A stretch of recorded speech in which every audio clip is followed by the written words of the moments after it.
मैं बोटियों में कब मिलूंगी मुझे भी नहीं पता कि ये सिर्फ मुझे मारेंगे नहीं, पहले मेरा गैंग रेप करेंगे, मुझे तिल तिल तड़पा कर मारेंगे अगर मैं इनके हत्थे लग गई तो। कि सस्ती लोकप्रियता के लिए शायद कोई अपना जान जोखिम में नहीं डालता है।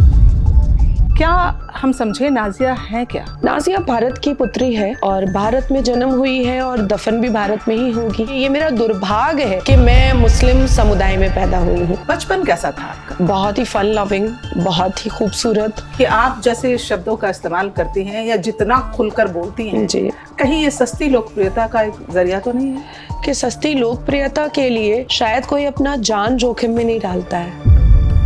परिवार में ऐसे तो लोग होंगे जो कहते होंगे कि अरे बेटी को इतना क्यों फ्रीडम दे रखा है, लड़की है, ऐसा होता होगा? बिल्कुल। पढ़ाया क्यों जा रहा है, लड़कों के साथ क्यों घूम रही है? बिल्कुल बिल्कुल बिल्कुल। कैरेक्टर पर उंगली उठाना, कैरेक्टर असैसिनेशन करना। कुछ लोग तो थंबनेल ही बना देते हैं कि मैं सुअर का सुसु पी रही हूँ, मैंने मुंह ऐसे किया हुआ है और वो सुअर का सुसु मेरे मुंह में जा रहा है। तो ये सब करते हैं कि नाजिया इलाही खान लिखने से पॉर्न वीडियोस का पूरा एक वो आ जाता था। जब इतने प्रोग्रेसिव ख्यालात के आप अपने आप को, अपनी फैमिली को कहती हैं, फिर 16 साल की उम्र में शादी क्यों कर दी जाती है आपकी? नाजिया जी, इतना जब आप बोलती हैं इस्लाम के खिलाफ, लेकिन कहीं ना कहीं आपका नाम आज भी सरनेम खान ही है। जी।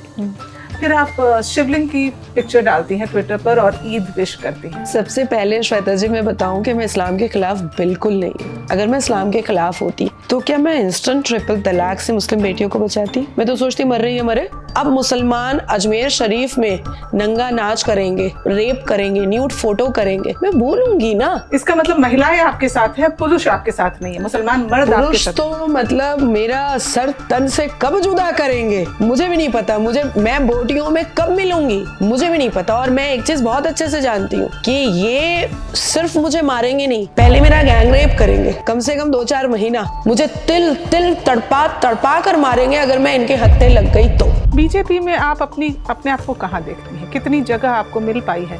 जो डिजर्व आप करती थी वो मिल पाई या नहीं? क्योंकि एक समय ऐसा भी आया कि बीजेपी ने आपसे किनारा कर लिया कि नहीं वो टीएमसी के दफ्तर से गिरफ्तार हुई हैं तो बीजेपी की तो नहीं है। देखिए, मैंने भारतीय जनता पार्टी आदरणीय प्रधानमंत्री मोदी जी को देख करके और अमित शाह जी को देख करके मैंने ज्वाइन किया था। सबसे पहली बात, मैंने कोई छुट भैया नेता, गली का लफंदर नेता देख करके मैंने ज्वाइन नहीं किया था।